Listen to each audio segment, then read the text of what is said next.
رسول اکرم صلی اللہ علیہ وسلم کی اونٹنی کا نام القصوہ تھا۔ قصوہ اونٹنی قبیلہ بنی قشیر کے چراہ گاہوں میں پیدا ہوئی۔ اس کی رنگت سرخی مائل تھی۔ جب قصوہ 4 سال کی ہوئی تو حضرت ابو بکر صدیق رضی اللہ تعالی عنہ نے اسے بنی قشیر سے 800 درہم کے عوض خرید لیا۔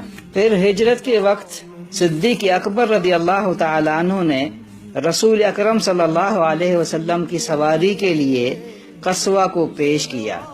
آپ صلی اللہ علیہ وسلم نے اس کی قیمت ادا کی، پھر اس پر سوار ہو کر مدینہ منورہ روانہ ہوئے۔ اس سفر کے بعد قصوہ اونٹنی کو شرف و رفعت کی کئی منزلیں ملی۔ مدینہ منورہ پہنچنے کے بعد آپ صلی اللہ علیہ وسلم انصار کے جس مکان یا محلے سے گزرتے، وہاں کے لوگ آپ کی اونٹنی کی نکیل پکڑ لیتے اور عرض کرتے، آپ صلی اللہ علیہ وسلم ہمارے ہاں تشریف لائیے، مگر آپ صلی اللہ علیہ وسلم فرماتے کہ اونٹنی کی نکیل چھوڑ دو، یہ اللہ کی طرف سے معمور ہے۔ مطلب یہ ہے کہ قصوہ اونٹنی توفیق الہی سے چل رہی ہے، اس کی راہ چھوڑ دو، اسے جہاں حکم ہوگا وہیں بیٹھ جائے گی۔ نیز اونٹنی کے بیٹھنے کے مقام پر ہی مسجد نبوی کی تعمیر ہوگی اور وہیں رسول اکرم صلی اللہ علیہ وسلم قیام فرمائیں گے۔ قصوہ چلتی رہی یہاں تک کہ اس مقام پر پہنچ کر بیٹھ گئی جہاں آج مسجد نبوی ہے۔ اللہ تعالیٰ نے قصوہ کو وہ طاقت و قوت عطا کی، وحی کے بار کو برداشت کر سکتی تھی۔ علماء کرام کہتے ہیں کہ یہ واحد سواری تھی جو وحی کا بار برداشت کر سکتی تھی۔ آپ صلی اللہ علیہ وسلم اس پر سوار ہوتے اور اچانک آپ صلی اللہ علیہ وسلم پر وحی کا نزول ہوتا تھا۔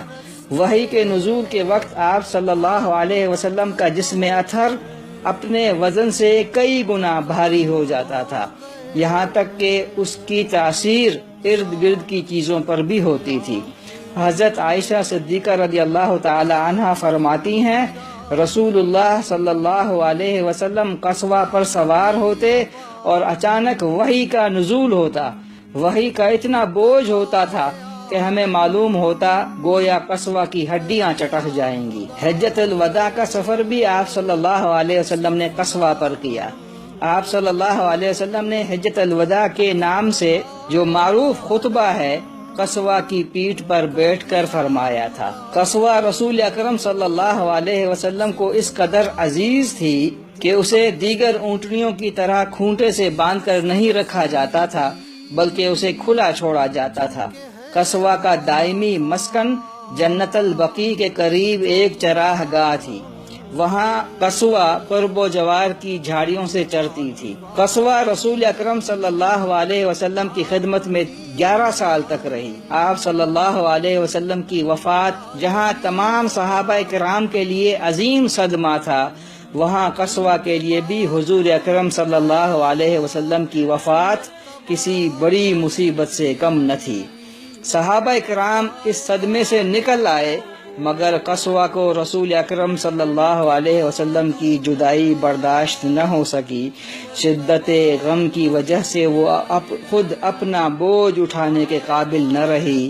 قصوہ نے کھانا پینا ترک کر دیا، آنکھوں سے مسلسل آنسو بہتے رہے، یہاں تک کہ صحابہ کرام نے اس پر رحم کھاتے ہوئے اس کی آنکھوں پر پٹی باندھ دی۔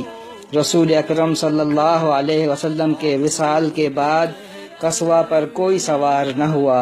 پھر حضرت ابو بکر صدیق رضی اللہ تعالی عنہ کی خلافت کا 1 سال پورا بھی نہیں ہوا تھا کہ قصوہ بھی اس دنیا سے رخصت ہو گئی۔